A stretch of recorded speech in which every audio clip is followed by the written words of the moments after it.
강원 고성 뒷산 깊숙이 자리한 섬경리라는 조그만 마을이 있었습니다. 산세가 깊고 안개가 자욱하여 사람의 발길이 드문 곳이었지요. 마을은 사방이 산으로 둘러싸여 있었고 큰 길 하나 나지 못하였기에 봄이면 산사의 소리가 지붕 위를 넘고 겨울이면 눈바람이 문짝 틈을 뚫고 들어오는 그런 곳이었습니다. 그런 외진 마을에서도 이름난 가세는 아니었지만 인품으로 마을 사람들의 존경을 받던 한 선비가 살고 있었습니다. 이름은 강윤우라 하였고 젊은 시절 한양에서 과거를 보았으나 두 차례 낙방한 뒤 뜻을 접고 고향으로 돌아온 이였지요. 마을 아이들에게 글을 가르치며 조용히 살아가던 그 선비는 혼례 뒤 몇 해 동안 아이가 없어 마음을 졸이던 중 어느 겨울 마침내 아내 김말년이 태기가 있다 하여 손수 달력을 보며 날짜를 세기 시작하였습니다. 그러던 어느 날 하늘에서 눈이 펑펑 내리는 밤 천둥이 마을 뒷산을 쩌렁쩌렁 울리는 가운데 한 아기가 울음을 터뜨렸습니다. 눈보라가 심해 산을 넘던 길은 모두 막혔고 마을 산파조차 오지 못하였기에 그 아기는 아비가 직접 탯줄을 자르고 품에 안아 데려온 아기였지요. 그렇게 태어난 제가 바로 강적이라는 아이였습니다. 어머니는 훗날 제게 말씀하시기를 다른 아기들은 우는 소리가 약하고 떨렸지만 저는 태어나자마자 어찌나 울어댔는지 지붕 위에 있던 까마귀 떼가 깜짝 놀라 날아가고 동구 밖 개들도 짖음을 멈추었다 하셨습니다. 게다가 제 몸집은 또 어찌나 컸던지 산파가 아니고서야 처음 보는 이들은 꼭 쌍둥이라 여길 만큼이었지요. 그날 아버지는 아궁이 앞에 앉아 제 이마를 짚으며 이르셨습니다. 이 아이는 하늘의 기운을 타고났구나. 덩치만 큰 것이 아니라 기백이 어른 못지않다. 큰 덩치엔 큰 덕이 따르라 하였으니 이름을 덕이라 짓잡구나. 강적이 참으로 좋다. 그리하여 제 이름은 강적이가 되었고 그 이름처럼 살아가야 한다는 책임을 안고 성장해 왔습니다. 어렸을 적에 저는 또래 아이들과 어울리기보다는 혼자 마당에서 맨손으로 장작을 쪼개고 소죽수는 큰 솥뚜껑을 번쩍 들기도 했습니다. 할머니들은 저를 보고 이 애는 분명 장군들 팔자다 하셨고 사내 아이들이 감히 싸움을 걸었다간 혼쭐이 나곤 하였지요. 그 무렵 마을엔 소문 하나가 돌기 시작했습니다. 섬경리 뒷산에 밤마다 도깨비불이 나타난다는 것이었습니다. 마을 어르신들은 을의 허튼 소리로 치부하였지만 아이들은 무서워 밤길을 피해 다녔습니다. 저는 그런 이야기에 오히려 호기심이 생겨 한밤중 홀로 뒷산에 오른 적이 있습니다. 바람이 휘몰아치고 나무잎이 바스락거리는 속에서 조그맣게 반짝이는 불빛이 보였습니다. 조용히 다가가니 웬 호랍이 노인이 나뭇가지를 모아 불을 지피고 있었습니다. 거기 누구요? 제가 물으니 그 노인은 담담히 말씀하셨습니다. 날 도깨비라 생각했구먼. 그냥 따뜻하게 있을 곳이 필요했던 거지. 그 노인은 길 잃은 외지인이었고 몸도 성치 않아 뒷산 움막에서 지내고 있었던 것이었습니다. 저는 그날 이후 노인을 몰래 찾아가 주먹밥도 나누어 주고 아버지께 드리려던 약초도 조금씩 떼어다 드리곤 하였습니다. 나중에 아버지가 그 사실을 알고 꾸짖으시면서도 한마디 덧붙이셨습니다. 덕은 남몰래 베푸는 것이다. 그것이 진짜 덕이다. 그 말씀이 제 이름과 맞닿아 있어 가슴에 콕 박혔지요. 시간이 흘러 10살 무렵엔 마을 뒤 계곡에서 물고기를 맨손으로 잡고 허리춤에 엮은 소쿠리에 바리바리 담아오는 것이 일상이었습니다. 그 솜씨가 좋아 가끔 장에 내다 팔기도 하였고 아버지는 그런 저를 보며 장사보다 더 힘센 아이라 놀리시곤 하셨지요. 그러나 제게도 힘으로만 풀 수 없는 일들이 있었습니다. 12살이 되었을 때 옆마을 별천지에서 온 아이들이 섬 격리 아이들을 괴롭히기 위해 시작했습니다. 그 중에도 제 친구인 윤복이와 막내 영찬이는 늘 얻어맞고 울면서 돌아오곤 했습니다. 저는 참지 못하고 그 아이들이 몰려오는 날 우물가에서 기다렸다가 그 자리에 앉아 있었습니다. 말도 없이 그들 앞에 선 순간 제 덩치에 위압감을 느꼈는지 큰 소리 치던 놈들도 움찔거리며 뒷걸음질을 쳤습니다. 그러나 그중 하나가 덤벼들었고 저는 그의 팔을 비틀어 땅에 눕힌 뒤 조용히 말했지요. 힘이란 약한 이들을 지키기 위해 써야 한다. 겁줄 생각으로 쓴다면 언젠가는 그 힘에 무너진다. 그날 이후 별천지 아이들은 마을 근처에 얼씬도 하지 않았고 윤복이는 저를 누나가 아닌 언니 장군이라 부르게 되었습니다. 이처럼 저는 마을 안팎으로 어린 나이에 이미 뭔가 다르다는 눈빛을 받으며 자랐습니다. 아버지는 책을 읽고 쓰게 하셨고 어머니는 물을 길어오게 하며 손에 굳은 살을 만들게 하셨습니다. 그렇게 강적이라는 이름에 부끄럽지 않도록 살라고 늘 이르셨습니다. 그리고 18이 되던 봄, 그 사건이 터졌습니다. 겨우내 기력이 빠졌던 아버지가 봄이 되어도 일어나지 못하고 하루 종일 누워 계셨습니다. 눈빛은 흐리고 입술은 바싹 마르며 기침은 밤낮을 가리지 않았습니다. 마을의 할미가 전해준 쑥즙도 우엉 뿌리 달인 물도 통하지 않았습니다. 어머니는 장독대 앞에 앉아 눈물을 훔치며 말씀하셨습니다.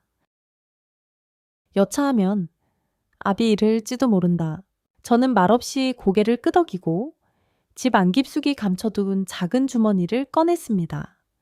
그 안엔 아버지가 평생 아끼며 넣어두었던 은전 2냥이 있었지요. 그걸 들고 어머니 앞에 나서며 말했습니다. 저 장에 다녀오겠습니다. 좋은 약 사오면 아버지도 일어나실 겁니다. 그렇게 저는 봄비에 젖은 흙길을 따라 영주장으로 떠났습니다. 처음으로 마을을 벗어나 처음으로 제 입만으로 먼 곳을 향하는 길이었습니다. 그리고 그 길에서 저는 제 운명을 바꾸는 일을 마주하게 되었습니다. 그 이야기는 다음 장에서 풀어야 할 듯합니다. 그날 이후의 삶은 더 이상 상골의 소녀로 머무르지 않았으니 말입니다. 봄이 막 시작되던 어느 날, 섬 격리 마을 뒷산에 얼음이 녹고 가을물이 졸졸 흐르기 위해 시작할 무렵이었습니다. 겨우내 기침을 달고 살던 아버지께서 그날따라 유난히 숨을 헐떡이며 알아누우셨지요. 입에는 식은땀이 송골송골 맺히고 두 눈은 감은 채 미동조차 없었습니다. 덕이야, 너 아니면 이 집은 아무도 없다. 어머니의 말에 저는 말없이 고개를 끄덕였고 아버지의 장롱 밑에서 꼭꼭 숨겨두었던 은전 2냥을 꺼내 손에 쥐었습니다. 그것이 이 집의 마지막 재산이었지요. 그렇게 저는 영주장으로 향하기 위해 새벽부터 짐을 꾸렸습니다. 품엔 은전이 들어있는 헝겊 주머니를 넣고 등에 아버지의 옛 지팡이를 짚었습니다. 어머니는 낡은 두루마기를 제 어깨에 걸쳐주며 말하셨습니다. 혹시라도 길에서 누가 묻거든 넌 고성 형암대 가시라 해라. 그리하면 좀 덜 건드릴 거다. 허투루 들을 말이 아니었습니다. 저는 그 말이 곧 내 몸도 지켜야 한다는 뜻이란 걸 알고 있었지요. 섬경리에서 영주장까지는 적잖은 거리입니다. 길게는 이틀, 짧게는 하루 반이 걸리지요. 하지만 저는 하루 안에 다녀오겠노라 마음먹었습니다. 아버지를 하루라도 더 오래 붙잡고 싶은 딸의 마음이었지요. 먼저 넘어야 할 산은 옹살령이었습니다. 평소엔 자주 다녔던 길이었지만 그날은 어쩐지 나무들조차도 제 길을 막는 것처럼 느껴졌습니다. 이끼 낀 돌은 미끄러웠고 바람은 머리카락을 휘날릴 만큼 세차게 불었습니다. 중턱쯤 올랐을 무렵 낯선 산의 셋이 제 앞을 가로막았습니다. 하나는 어깨에 칼자루를 맨 채 불쾌한 웃음을 지으며 말했습니다. 이 길은 우리 구역이요. 지나려면 통행료를 내야 하오. 그 말에 저는 잠시 품을 만졌습니다. 아버지, 약값을 줄 수는 없었습니다. 그 돈은 못 드립니다. 아버지 약을 사야 합니다. 제 말에 놈들은 웃었습니다. 그러고는 저를 얕보듯 둘러싸기 위해 시작했지요. 한 놈이 팔을 뻗어 제 어깨를 잡으려 했고 저는 망설임 없이 그의 팔을 낚아채 바위 쪽으로 밀쳤습니다. 꽤 묵직한 몸이었지만 저는 어려서부터 물지개를 지고 산을 올랐던 몸이었습니다. 나머지 둘도 덤벼들었지만 하나는 배를 가격당해 굴렀고 다른 하나는 무릎을 걷어차여 눈밭에 나뒹굴었습니다. 싸움이 끝난 뒤 저는 그들을 나무 옆으로 옮겨 눈 위에 눕힌 후 고개 숙여 중얼거렸습니다. 다음부턴 사람의 사정도 듣고 덤비는 게 좋을 것이다. 그 길을 지나 영주장에 도착했을 땐 해가 기울기 시작할 무렵이었습니다. 장터는 소문대로 북적였고 저는 약방을 찾아 헤맸습니다. 결국 청이당이라는 간판이 걸린 약국을 찾았고 안으로 들어서자 흰 도포를 입은 의원이 나와 응대하였습니다. 아버지가 고열과 기침, 가슴 통증을 앓으십니다. 밤엔 숨소리조차 잦아들 정도입니다. 제 말을 들은 의원은 고개를 끄덕이며 약을 지어주겠다고 하였습니다. 하지만 얼마 뒤 그는 말을 돌려 약값이 5냥이라 하였습니다. 어르신, 전 가진 돈이 2냥뿐입니다. 혹시 그만큼만 약을 받을 수 있을까요? 의원은 무표정하게 말했습니다. 돈은 돈이요. 그만큼만 주면 그만큼의 약을 주는 것이요. 그 말이 어찌나 서럽게 들리던지 순간 눈물이 핑 돌았습니다. 하지만 억지로 웃음을 지으며 고개를 끄덕였지요. 그날 의원은 고맙게도 제게 기본 재료만 섞은 반쯤의 약을 내주었습니다. 그 약을 품에 안고 저는 다시 길을 나섰습니다. 해는 이미 지고 있었고 산은 어둠 속에 잠겨 있었습니다. 그때 또 다른 사건이 벌어졌습니다. 옹살령 아래 나무들 사이에서 여러 명의 그림자가 나타났습니다. 대충 10명은 넘어 보였고 가운데 서 있던 이는 덩치가 제법 컸습니다. 그는 한 손으로 도깨비 방망이 같은 몽둥이를 짚고 있었습니다.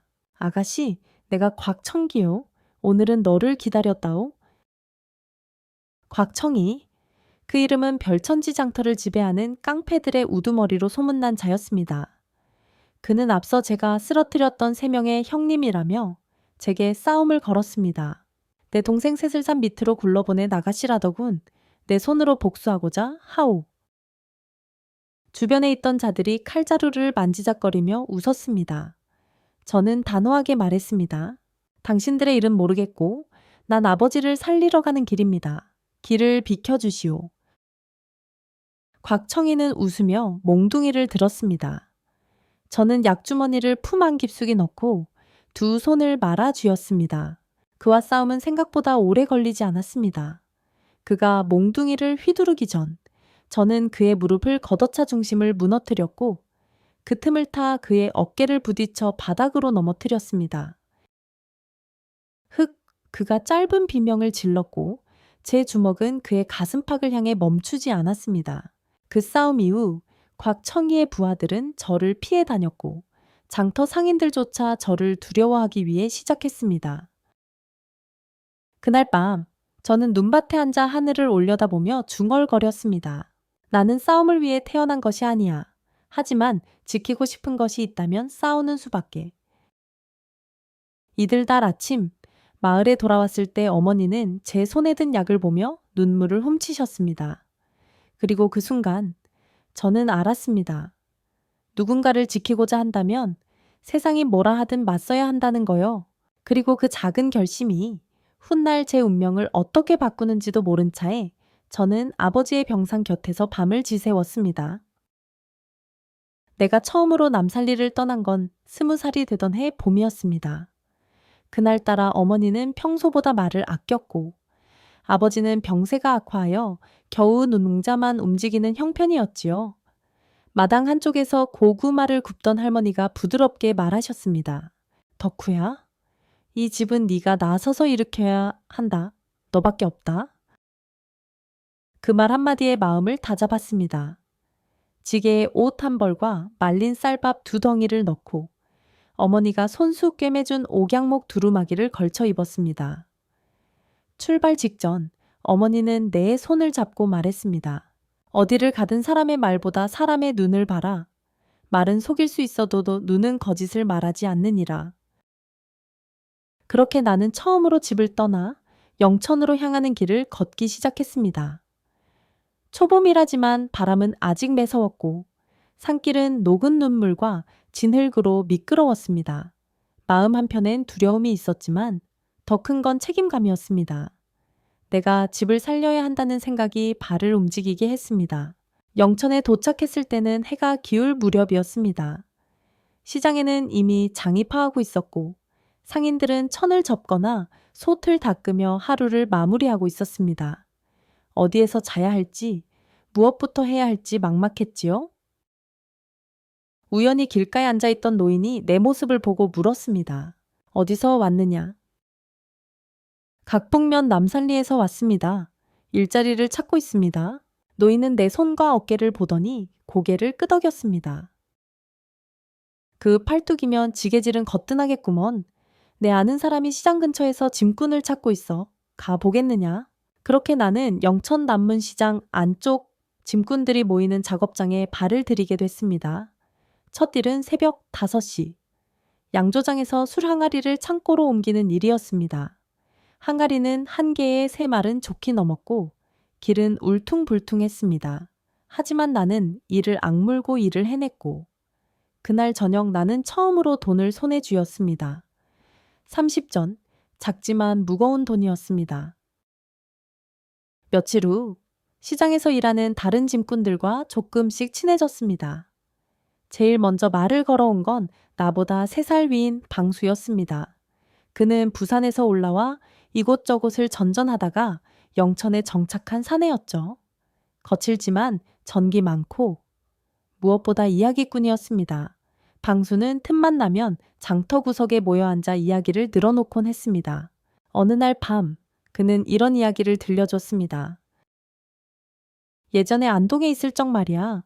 어떤 양반댁 하인이 주인 몰래 밤마다 곶간 쌀을 빼돌려서 가난한 사람들한테 나눠줬대. 그런데 어느 날 그게 들켜서 맞아 죽을 뻔했지. 근데 이상한 건 그 집 양반이 오히려 그 하인을 놓아줬다라더라. 이유가 뭔지 아냐? 그 하인이 자기 어머니 무덤에 제사도 못 지내고 굶어 죽을 뻔한 거지들한테 쌀을 나눠줬다는 걸 양반이 알게 된 거야. 그 이야기엔 허풍이 반 섞였겠지만 들을 때마다 가슴이 뭉클했습니다.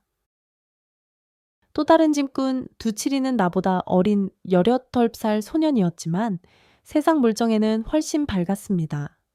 그 녀석은 장난기가 많이 가게끔은 사람의 주머니에서 호두나 조각떡을 몰래 꺼내기도 했습니다. 한 번은 내가 그걸 목격하고 눈치를 주자 슬그머니 다가와 귓속말했지요. 덕수형, 이거 봐. 사람이 굶는 건 죄가 아니야. 하지만 굶는 친구를 보고도 나눠주지 않는 건 죄지. 그 말에 아무 대답도 하지 못했습니다. 나는 그날 밤 내 주머니에 있던 호두 몇 알을 꺼내 두칠이에게 건넸습니다. 녀석은 말없이 받았고 다음 날부터는 내 지게를 함께 들어주었습니다. 시장에는 교통사고라는 이름의 처자가 있었습니다. 그녀는 남문시장 큰 비단집의 막내딸로 늘 머리를 단정하게 틀어 올리고 연분홍 치마 저고리를 입고 다녔습니다. 나는 처음엔 그녀의 존재를 신경 쓰지 않았지만 어느 날 우연히 그 집 앞을 지나가다 장독대를 닦고 있는 그녀와 마주쳤습니다. 그녀가 먼저 말을 걸었습니다. 저기요, 혹시 짐꾼이신가요? 나는 고개를 끄덕였습니다. 그녀는 수줍은 듯 웃으며 말했습니다. 우리 아버지께서 며칠 전에 주문한 비단이 도착했다고 하는데 무겁다고 하시더라고요. 혹시 오늘 오후에 도와주실 수 있을까요? 그 부탁은 내겐 뜻밖의 기회였습니다. 비단집의 일을 맡는다는 건 신뢰를 받는다는 의미였고 무게에 비해 품삯도 후했으니까요. 그날 오후 나는 기꺼이 그 집의 일을 도왔고 그 일이 계기가 되어 교통사고와 자주 마주치게 되었습니다. 어느 날 그녀가 조용히 말했습니다. 덕후님은 손이 참 따뜻하네요. 뭔가 누군가를 안심시키는 그런 손이에요. 나는 그 말에 한참 말이 막혔습니다. 그런 말을 듣는 건 처음이었습니다. 그날 이후 나는 자주 그녀의 모습을 찾게 되었고 내 마음속에도 이상한 감정이 조금씩 피어나기 위해 시작했습니다. 그러던 어느 날 장터에 낯선 사내들이 나타났습니다. 삐뚤빼뚤한 머리에 흑색 도포, 눈매가 매서운 이들은 일명 장터 세력이라 불리는 무리였습니다. 그들은 장터의 짐꾼들 하나하나에 다가가 돈을 요구했습니다. 여기서 일하려면 대가를 한 달에 1량씩. 사람들은 처음엔 거절했지만 며칠 뒤부터는 하나둘 그들에게 고개를 숙이기 위해 시작했습니다. 방수 형도 결국 그들의 말에 따라 돈을 건넸고 두칠도 한밤중에 몰래 짐을 훔쳐 팔아 바쳤습니다. 나는 갈등했습니다. 이대로 당하고만 있을 수는 없었습니다. 그러던 어느 날 그들이 교통사고의 가게에도 나타나 거칠게 굴기 시작했습니다. 나는 그것을 보고는 참지 못하고 그들의 앞에 섰습니다. 이 장터는 너희 것이 아니야. 나가. 그 말에 한 사내가 웃으며 내 멱살을 잡았습니다. 그리고 곧장 주먹이 날아왔습니다. 나는 맞고 또 맞았지만 끝내 그들의 목덜미를 잡고 땅에 내리꽂았습니다. 그 싸움은 짧았지만 강렬했고 사람들은 내 이름을 기억하기 위해 시작했습니다. 이후 나는 시장에서 용감한 덕수로 불렸고 교통사고의 아버지는 조용히 내 손을 잡고 말했습니다. 세상에는 두 부류의 사람이 있네. 지키는 자와 빼앗는 자. 자네는 전자이길 바라네. 그 말은 내 삶의 방향을 다시 잡아주는 나침반이 되었습니다. 이처럼 내가 영천에 와서 보낸 그 첫 해는 단순한 생존의 해가 아니었습니다. 그것은 사람과 부딪히고 세상과 마주하며 진정한 의미에서 어른이 되어가는 시간이었습니다. 그리고 나는 알았습니다. 진짜 힘이란 주먹이 아니라 누군가를 위해 참는 것에서 온다는 걸, 그리고 언젠가는 그 힘이 진정으로 필요한 순간이 찾아오리라는 것도. 나는 영천에 자리 잡은 지 벌써 2계절을 넘겼다. 처음엔 그저 하루하루 일을 얻어 입에 풀칠하는 게 전부였지만 어느새 내 이름은 시장 사람들 사이에서 익숙해졌다. 덕수리 하면 누구는 짐꾼이라 하고 누구는 싸움 잘하는 놈이라 하고 또 누구는 그저 조용히 웃으며 인사하는 사람이라 했다. 내 삶은 여전히 지게를 등에 지고 흙길을 걷는 일이었지만 마음속 어딘가는 변하고 있었다. 무거운 짐보다 더 무거운 게 있다는 걸 알게 된 계절이기도 했다. 그 무렵 윤설아 씨에 대한 내 감정은 더 이상 감출 수 없을 정도로 깊어졌다. 그녀는 매일 아침 비단가게 앞마당에서 꽃에 물을 주곤 했는데 햇빛 아래 그 모습은 마치 내가 평생 쫓아도 닿을 수 없는 이상처럼 보였다. 그녀는 가끔 내게 책을 건네주었다. 한 번은 맹자 속 한 구절을 펼치며 말했다. 사람은 뜻을 품되 그 뜻이 옳아야 하고 행동하되 남을 해치지 않아야 한다는 말이 나와요. 덕수 씨도 그런 사람 같아요. 그날 밤 나는 밤새 책장을 넘겼다. 한 글자, 한 문장이 가슴 속으로 파고들었다. 짐꾼이 무슨 책이냐? 그때 나는 알았다. 인간을 짐승과 나누는 건 지식이 아니라 마음의 무게라는 것을. 어느 날 시장통 골목 안쪽에 새로 생긴 국밥집에서 일어난 일이었다. 점심시간 무렵 술에 취한 사내 하나가 여주인인 방씨 아주머니에게 고래고래 소리를 질렀다. 그 사내는 도박판에서 졌다는 이유로 화풀이하고 있었고 국밥값도 내지 않고 나가려 했다. 방씨 아주머니는 홀몸으로 2 아들 키우는 분이었다. 남편은 수년 전 화재로 잃었고 매일 새벽마다 곰탕을 끓이는 모습은 시장에서 누구나 아는 정경이었다. 나는 그 사내 앞을 막아섰다. 밥값은 내셔야죠. 네 집 자식이 감히 나한테 명령이냐. 그는 나를 뚫어지게 쳐다보더니 손에 든 술병을 내게 던졌다. 병이 내 어깨를 스쳤지만 나는 피하지 않았다. 단지 조용히 말했다. 여긴 당신 마음대로 할 수 있는 곳이 아닙니다. 시장 상인들이 하나둘 모여들었고 결국 그 사내는 등을 돌리고 떠났다.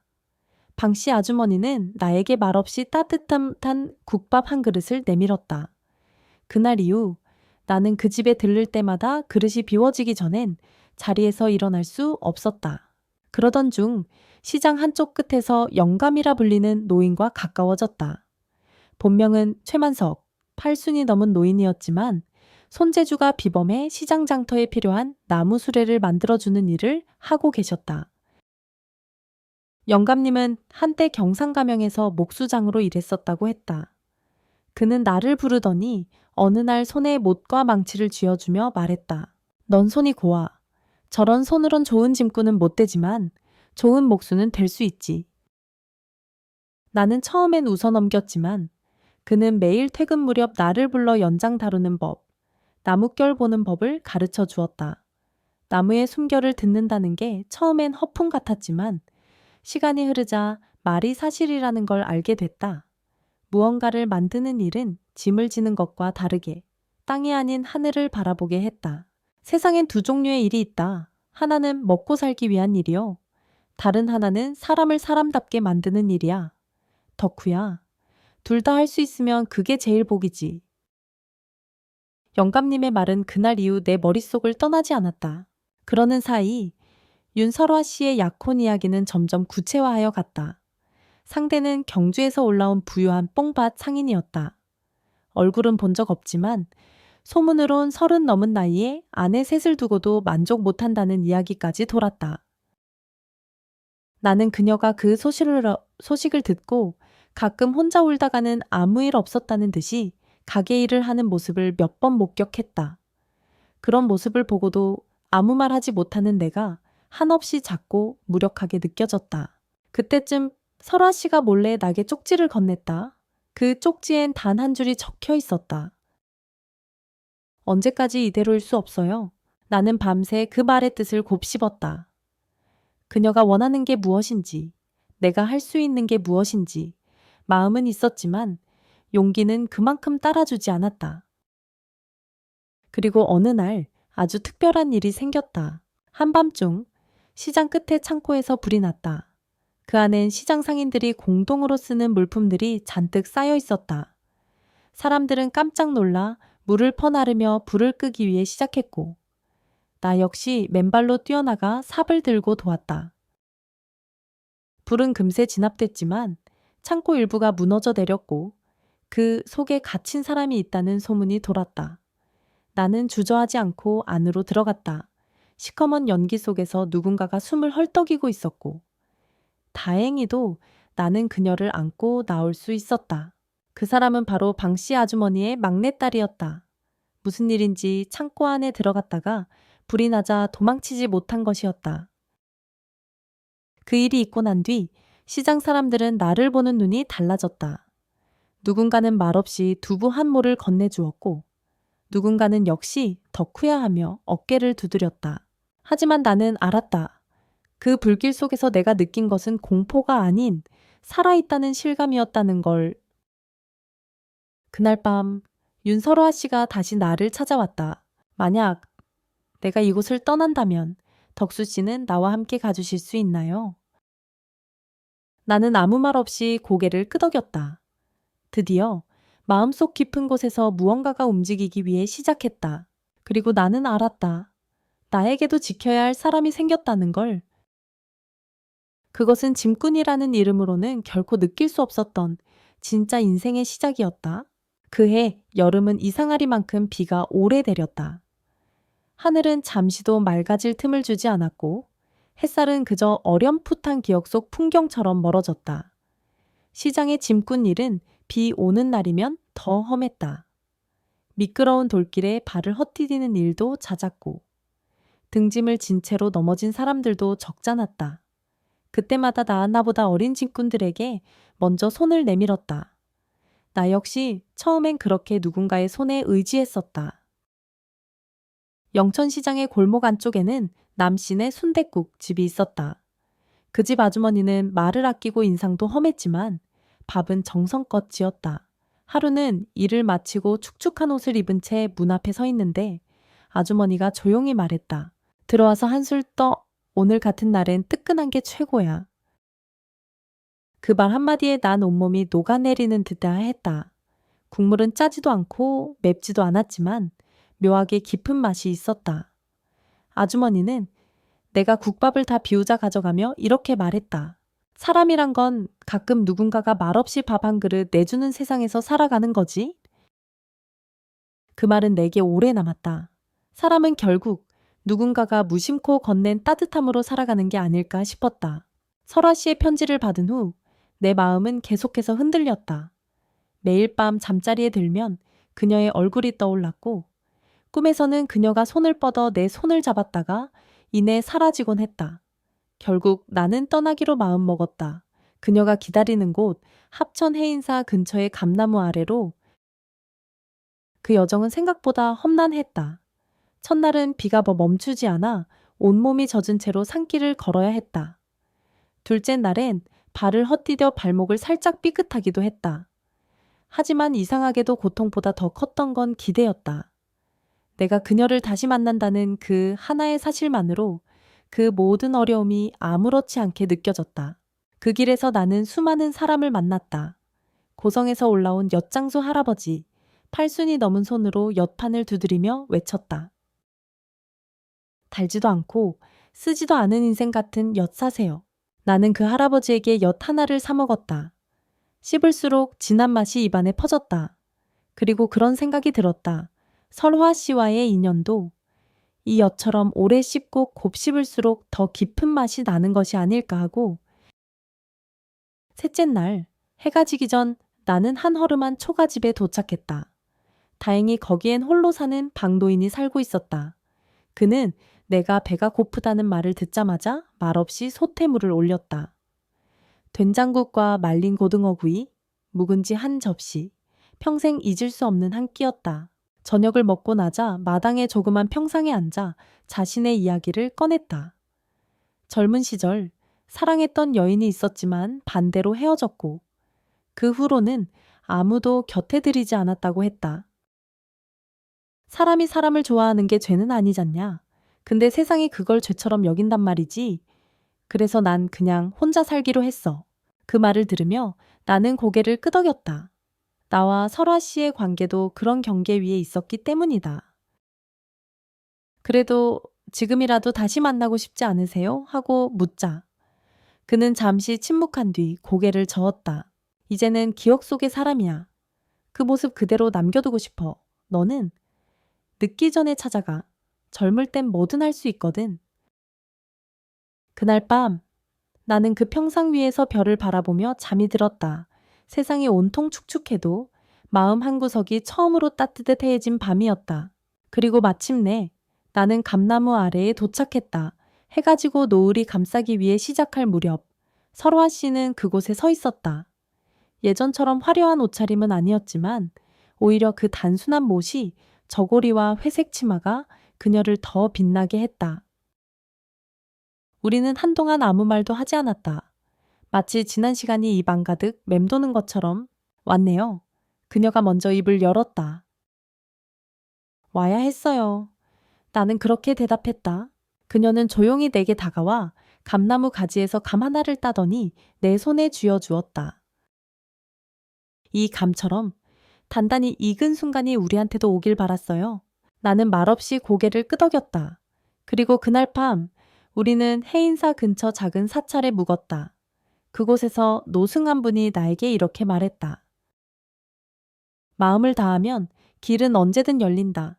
그게 사람의 운명이란 거다.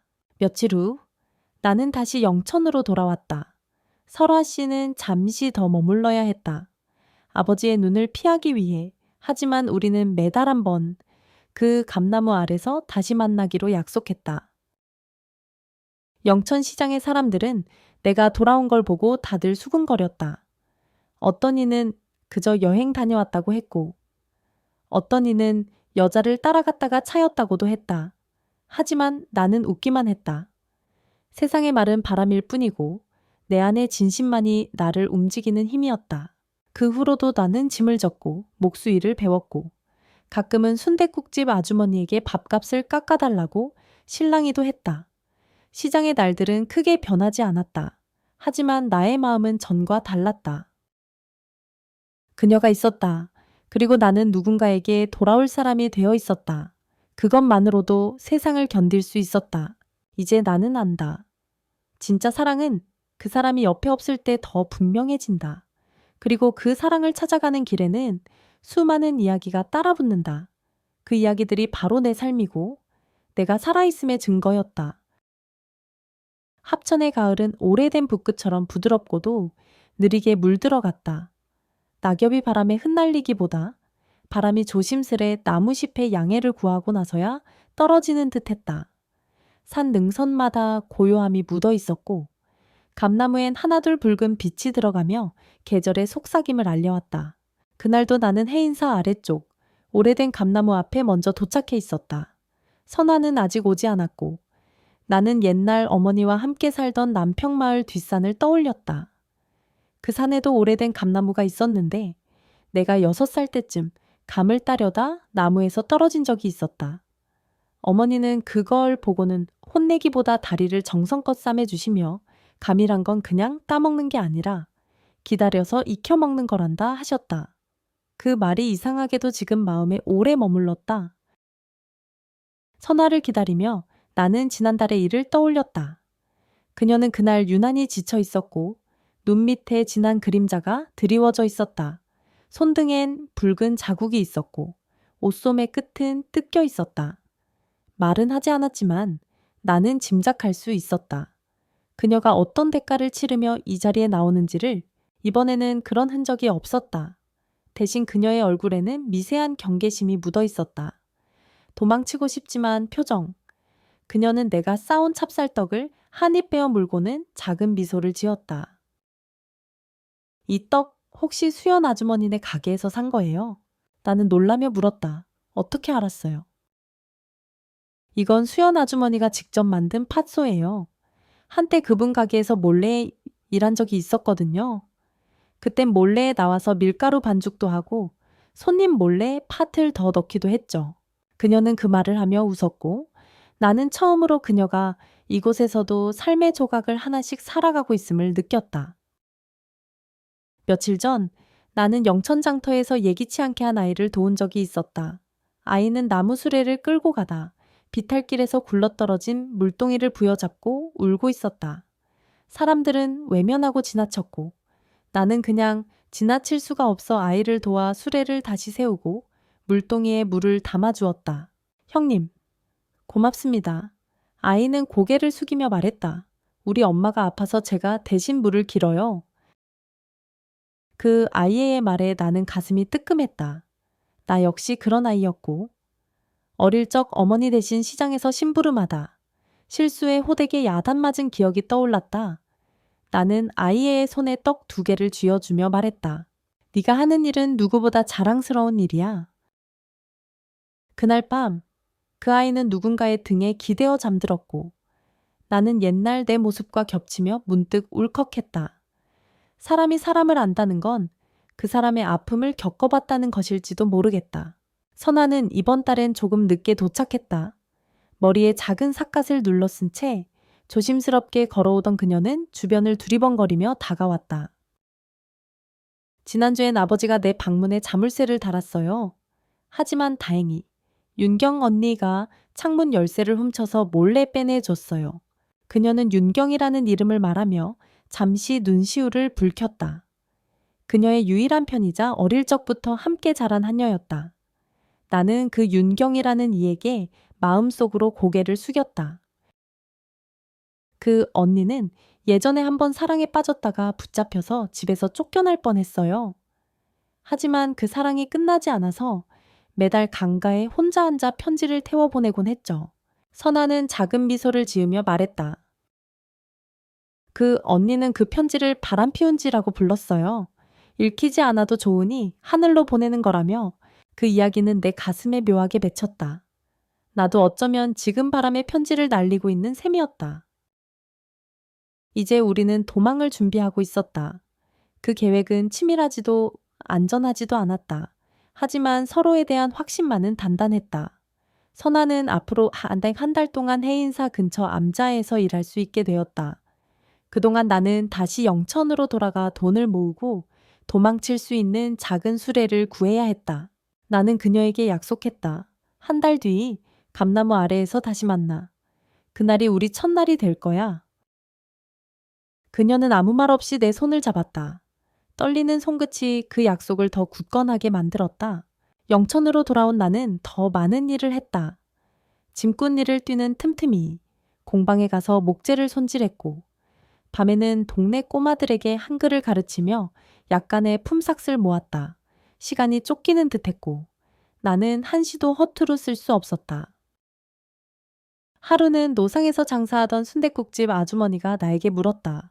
요즘은 왜 그렇게 눈빛이 날카로워졌나? 도둑질이라도 하겠다는 표정이야? 나는 웃으며 고개를 저었다. 뭔가 지켜야 할 게 생겨서요. 그녀는 잠시 내 눈을 바라보더니 조용히 국밥 한 그릇을 내밀었다. 지킬 게 있으면 밥은 잘 먹고 다녀야지. 그날 나는 국물 한 방울도 남기지 않고 그릇을 비웠다. 누군가의 밥 한 그릇이 사람을 살게 만든다는 걸 다시금 깨달았다. 그리고 드디어 그날이 다가왔다. 나는 어둠 속을 뚫고 산을 올랐다. 바람이 세차게 불었고 하늘에는 보름달이 떠 있었다. 감나무 아래에는 아무도 없었다. 나는 숨을 고르며 기다렸다. 멀리서 낯익은 발소리가 들렸다. 선화야. 그림자가 다가왔다. 하지만 그것은 선화가 아니었다. 윤경이었다. 얼굴이 창백했고 숨이 가빴다. 그 아이 잡혀갔어요. 오늘 아침 아버지가 사람을 붙여서 강제로 데려갔어요. 거쳐도 몰라요. 나는 말이 나오지 않았다. 윤경은 주머니에서 작은 종이 쪽지를 꺼내 내게 건넸다. 그것은 선화가 밤새워 쓴 편지였다. 그리고 편지의 끝엔 단 한 줄이 적혀 있었다. 당신은 나의 처음이자 마지막이야. 당신이 기다리면 나는 반드시 돌아갈 거예요. 경주에 도착한 날 하늘은 유난히 낮았다. 해는 뜨지도 않았고 사람들의 발걸음은 무겁기만 했다. 나는 시장 끝 골목의 허름한 여인숙에서 몸을 뉘었다. 그 방은 젖은 빨래 냄새가 가득했고 이불 속에서는 오래된 먼지와 나무찜 냄새가 섞여 있었다. 하지만 나에겐 아무래도 좋았다. 머릿속은 온통 설화 생각뿐이었다. 여관집 할머니는 내가 누구를 찾는지 묻지도 않았다. 그저 차를 한 잔 내오더니 조용히 말을 꺼냈다. 찾는 사람이 있지 그런 사람들은 다들 눈빛이 달라. 나는 놀라 물었다. 어떻게 아세요? 할머니는 웃지도 않고 고개만 끄덕였다. 사람 기다리는 눈엔 초겨울 바람 같은 게 있어. 맑은데 어쩐지 시려. 그날 밤 나는 오래된 담장 너머로 설화를 지켜보았다. 그녀는 하얀 저고리에 회색 치마를 입고 마당에 쪼그리고 앉아 꽃에 물을 주고 있었다. 담장 너머에서도 느껴질 만큼 그녀의 어깨는 무거워 보였다. 몸인 이곳에 있었지만 마음은 여전히 합천의 감나무 아래 머무는 듯했다. 이튿날 나는 주모에게 연신굽신거리며 우연히 그 대감댁 마당에 나무를 배달하는 인부로 위장했다. 담벼락 안쪽에서 나는 처음으로 그녀의 목소리를 들었다. 이 꽃은 절대로 해 뜨기 전에 물을 줘야 해요. 해가 뜨면 뿌리가 되어서 시들어버리거든요. 그녀는 정원사 노인에게 설명하듯 이야기하고 있었지만 그 말이 왠지 내게도 들리는 듯했다. 그녀는 매일 아침 정해진 시간에 꽃을 돌보고 나면 작은 돌담에 앉아 하늘을 한참 바라봤다. 마치 그곳이 아니라 먼 곳을 보는 듯한 표정이었다. 그 무렵 나는 경주장터의 국밥집에서 일을 얻었다. 그곳은 장날마다 북적였고 국밥을 찾는 이들로 문턱이 다를 정도였다. 국밥집 아주머니는 사투리가 심한 분이었는데 내 말을 듣자마자 허허 서울 사내가 밥은 제대로 푸겠나 하시며 손사래를 쳤다. 하지만 내가 쌀 씻는 솜씨며 육수 끓이는 법을 능숙히 해내자. 그제야 고개를 끄덕이며 말했다. 사람은 말이 아니라 손이 먼저다. 손으로 말하는 게 진짜야. 며칠 뒤 아주머니는 장터에서 일어났던 오래된 이야기를 들려주었다. 20년 전 젊은 상인이 사랑하는 여인을 따라 경주까지 왔다가 그 여인을 잃고 매일 그 여인이 앉았던 국밥집 구석자리에 앉아 있었다고 했다. 결국 그이는 다른 사람과 혼인했지만 그 상인은 이 집 앞에서 나무국자 파는 장사꾼이 되었지. 매년 그 여인의 생일엔 국자를 하나 만들어 담벼락에 걸어두곤 했어. 나는 아무 말도 하지 못했다. 그저 고개를 숙이고 다시 쌀을 씻었다. 물속에서 퍼지는 쌀알들이 마치 내 마음처럼 흩어졌다. 그러던 어느 날 마침내 설화와 마주하게 되는 순간이 왔다. 그날은 비가 부슬부슬 내리는 날이었다. 나는 작은 종이 쪽지에 손글씨로 쓴 글귀 하나를 써넣었다. 감나무 아래 약속을 기억하오. 당신을 기다리는 이는 여전히 그곳에 있소. 나는 그 쪽지를 국밥집 아주머니에게 건넸다. 알고 보니 그녀의 조카가 바로 그 대감댁의 옷을 맡아 빨래하는 하녀였다.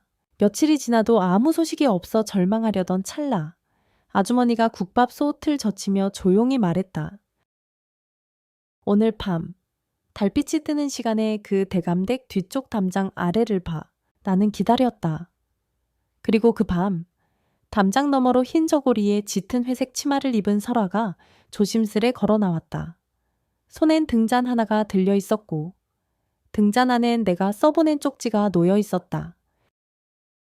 우리는 한참 동안 아무 말도 하지 않았다. 말보다 눈빛이 먼저였고 손끝이 먼저 닿았다. 그녀는 떨리는 목소리로 말했다. 그날 그 감나무 아래서 난 지금도 그날 밤 꿈을 꿔요. 나는 손을 뻗어 그녀의 손을 잡았다. 그녀는 조금 놀란 듯 했지만 이내 눈을 감고 고개를 끄덕였다. 이대로는 안 돼요. 당신도 알고 있잖아요. 그 집은 나를 절대 놔주지 않을 거예요. 나는 입술을 깨물었다. 그래도 내가 널 데려갈 거야. 다시는 눈물 흘리지 않게. 그녀는 웃었지만 그 미소 뒤엔 슬픔이 가득했다. 며칠 뒤 나는 마부 하나를 통해 소식을 들었다. 대감댁에 혼사 날짜가 잡혔다는 것이다. 신랑은 안동의 고을 수령 아들이며 이미 혼례복까지 마쳤다는 이야기였다. 나는 더 이상 미룰 수 없음을 느꼈다. 다음 날 나는 장터에서 숯을 팔던 이정배를 찾아갔다. 그는 예전에 나와 함께 짐꾼 일을 했던 사내로 지금은 말몰이꾼이 되어 있었다.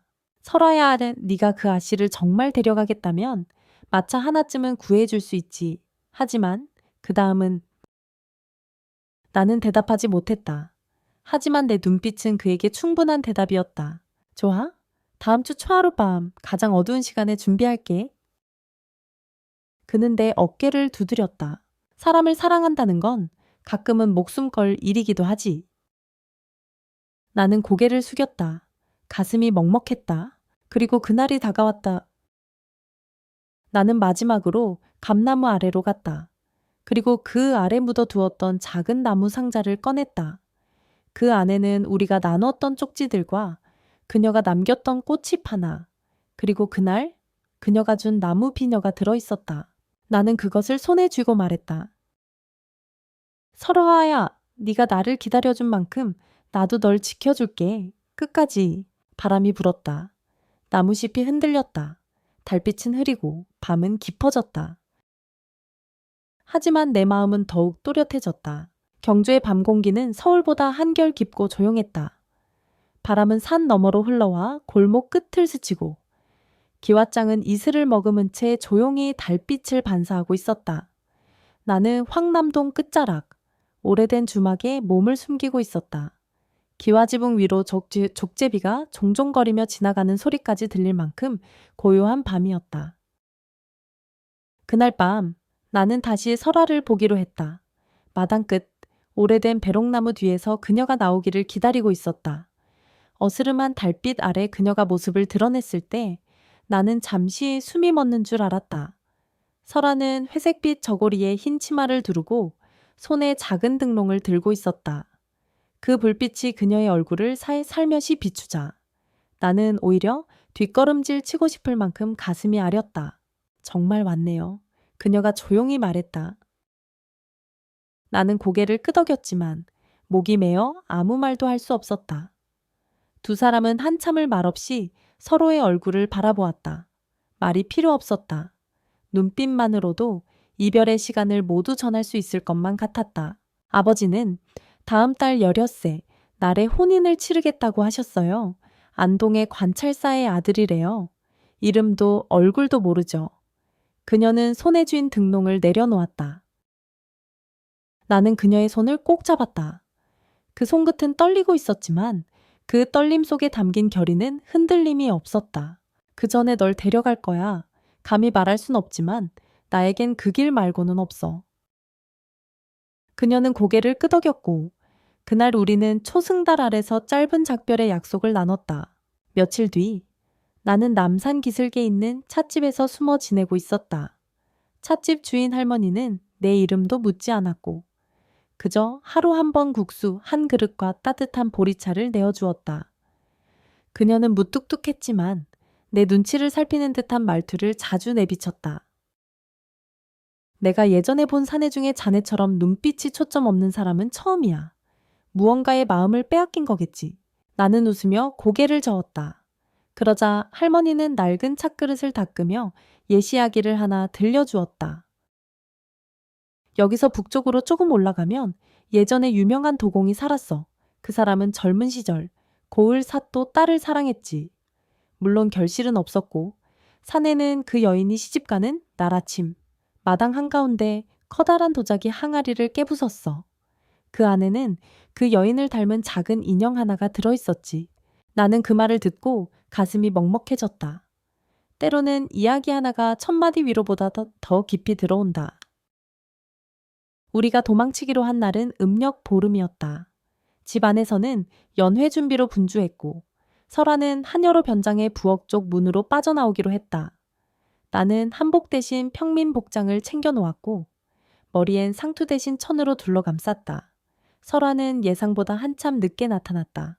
하지만 그녀의 눈빛은 여전히 빛나고 있었다. 조금 늦었죠? 나올 틈이 없었어요. 그녀는 숨을 헐떡이며 나를 향해 달려왔다. 그 순간 나도 모르게 그녀를 끌어안았다. 괜찮아. 이제 우리가 함께야. 우리는 경주 남산 넘어 비밀스럽게 뚫린 뒷산길을 따라 걸었다. 말없이 걷던 중 그녀가 물었다. 이 길을 언제부터 알고 있었나요? 나는 빙그레 웃었다. 네가 처음으로 나를 외면했을 때 여기를 맴돌았지. 혹시 너라도 지나갈까 싶어서.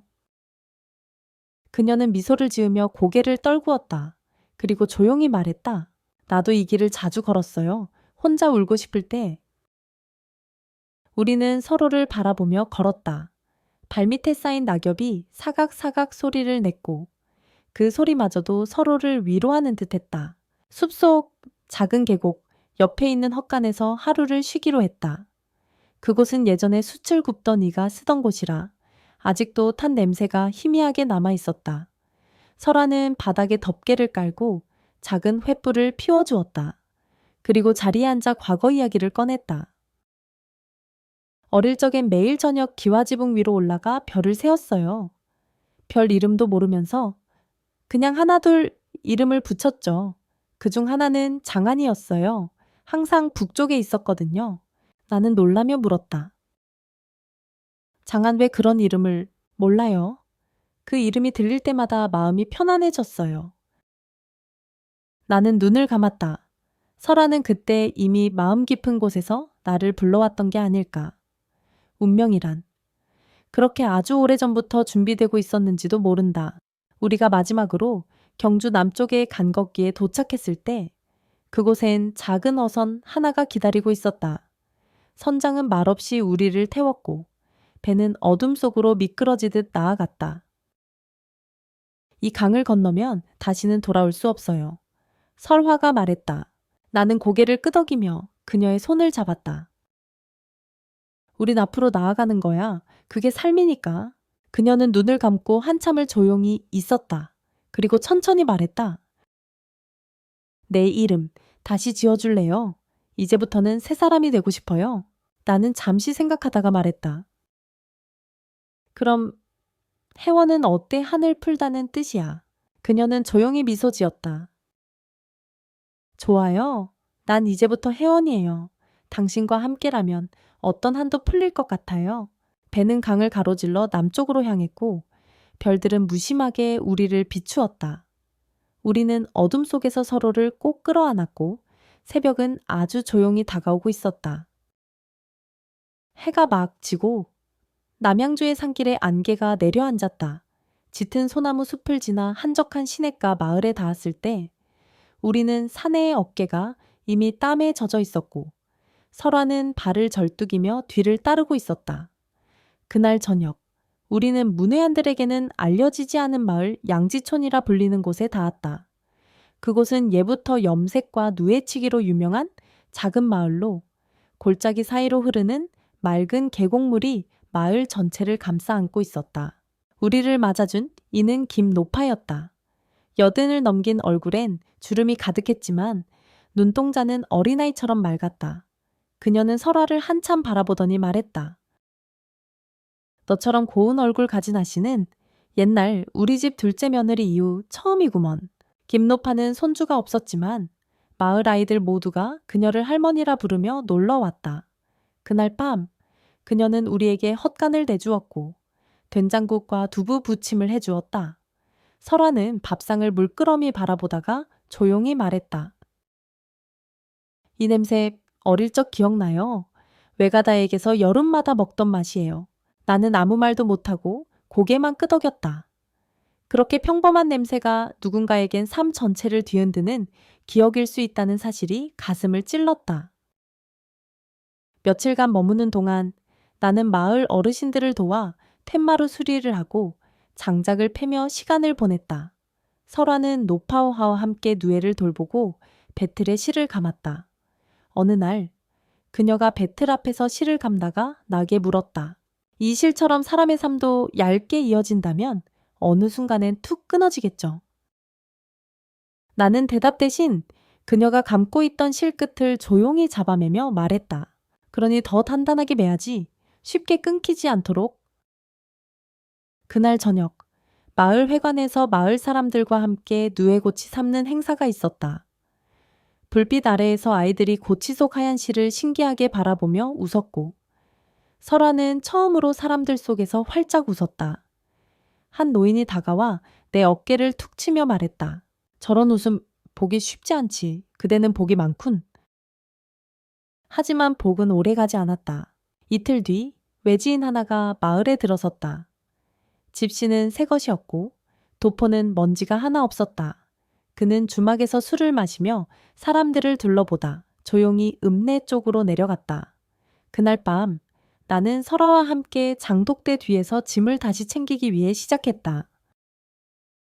이곳도 오래 머물 수 없겠네요. 설아가 말했다. 나는 담벼락에 기대어 하늘을 바라보다가 대답했다.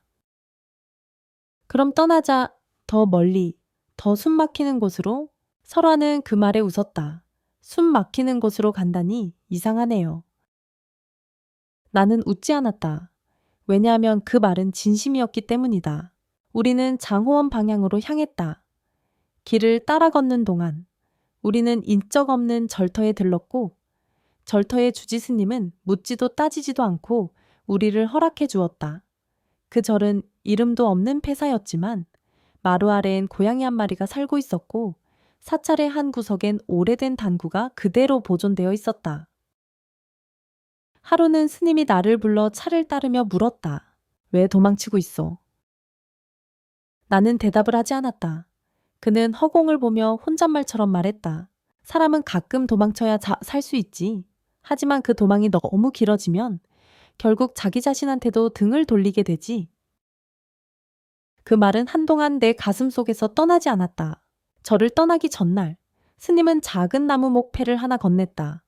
그 위에는 단 2글자만이 새겨져 있었다. 가달럼. 나는 그 뜻을 몰라 여쭈었고 스님은 대답했다. 스스로를 보는 힘, 어디로 가든 그것만은 잊지 말게. 그 후 우리는 용문산 자락 아래의 작은 오두막에 자리를 잡았다. 인근 마을 사람들은 우리를 성묘객이라 여겼다. 설아는 매일 새벽마다 나무를 주워 와 불을 지폈고 나는 낮이면 나무를 쪼개고 밤이면 그녀의 손끝을 찬물에 담가주며 하루하루를 견뎠다. 하지만 운명이란 놈은 자비가 없었다. 어느 날 장터에서 소금을 사러 나갔다가 들른 주막에서 또다시 익숙한 문장을 보게 되었다. 관에서 붙인 포도청 벽보였다. 상금이 걸린 현상수배자. 그 속엔 설아의 얼굴이 희미하게 그려져 있었다. 나는 벽보를 찢어 품에 넣고 곧장 집으로 달려왔다. 설아야, 떠나자. 이번에는 정말 멀리. 그녀는 벽보를 보더니 묵묵히 끄덕였다. 이젠 내 이름도 너의 이름도 필요 없는 곳으로 가요. 그녀는 마지막으로 오두막의 문을 열고 하늘을 올려다보았다. 그리고 조용히 말했다. 이 불안정한 여정 속에서 딱 한순간만은 진짜 내 인생을 살고 있다는 느낌을 받았어요. 바로 지금. 우리는 다시 짐을 싸고 비가 추적추적 내리는 밤길을 걸었다. 어디로 향하는지, 얼마나 더 도망쳐야 하는지 알 수 없었지만 단 하나만은 분명했다. 서로의 손은 단 한 번도 놓지 않았다는 것. 통영 앞바다의 바람은 계절에 따라 성격이 바뀐다. 봄바람은 달큰했고 여름바람은 젖은 듯 눅눅했다. 가을에는 팔의 향이 섞인 맑은 바람이 불었고 겨울바람은 마치 누군가의 지난 기억처럼 날카로웠다. 우리는 그 바닷가 마을, 미륵산 자락 아래 작은 어촌에 자리를 잡고 있었다. 더는 도망이 아닌 스스로 선택한 땅이었다.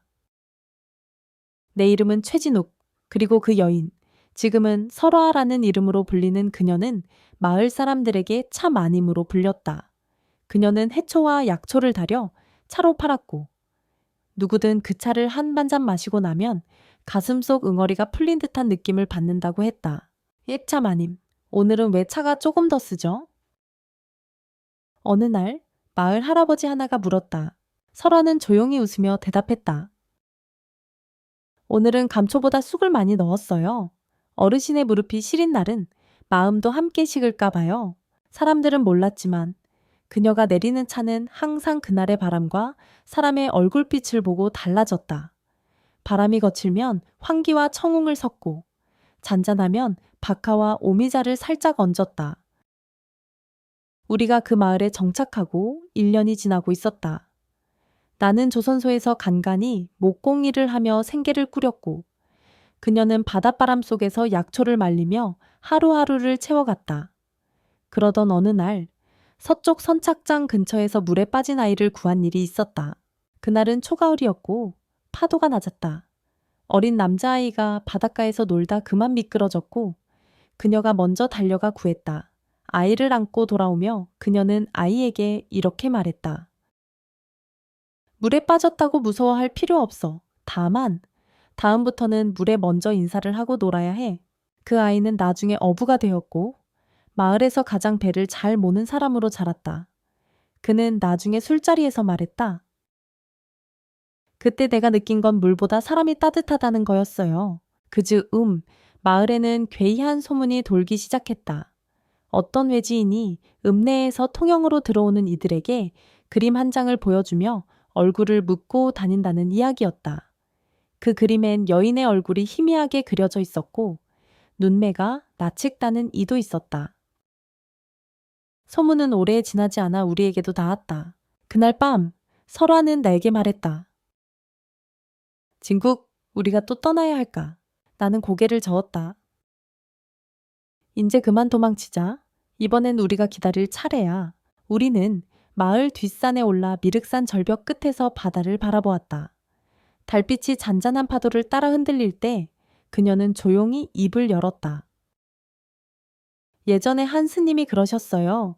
마음의 죄를 품고 달리는 자는 어디를 가든 바람 앞에 노출된 촛불 같다고. 하지만 죄를 용서하지 않고 묻기만 하는 자도 결국엔 자기 불빛을 꺼트릴 거라고. 나는 그 말이 그녀의 마음 깊은 곳에서 오랜 시간 돌고 돌아 나왔다는 것을 알았다. 며칠 후 마침내 그 남자가 우리 앞에 모습을 드러냈다. 조용한 마을 골목.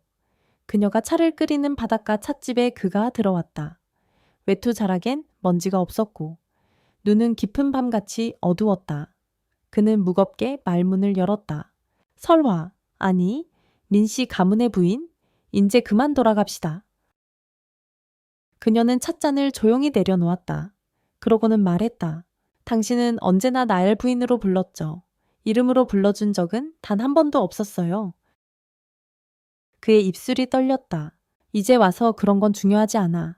가문은 이미 다 정리되었고 당신만 돌아오면. 그녀는 그의 말을 끊었다. 그럼요. 돌아가서 다시 황금 비녀를 꽂고 비단 옷 입고 웃지도 울지도 못한 채 하루를 버티며 살까요?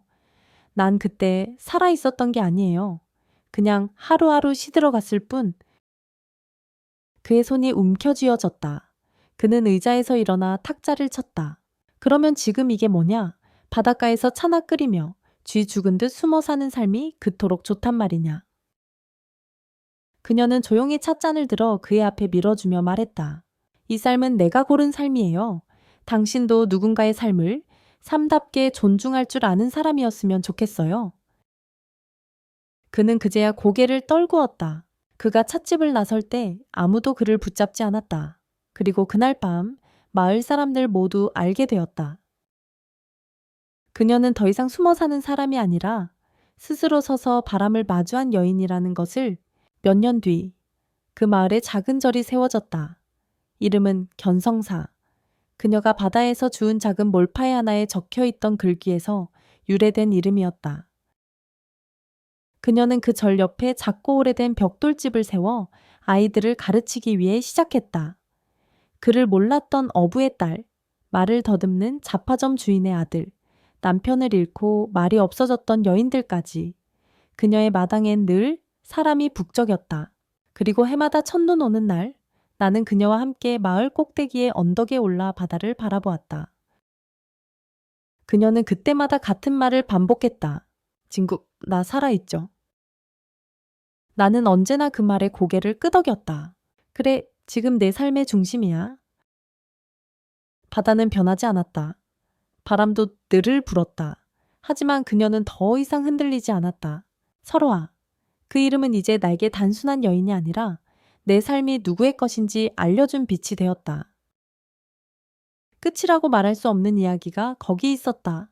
언젠가 다시 시작될, 그리고 누구나 그 속에서 자기 얼굴을 찾게 될 그런 이야기,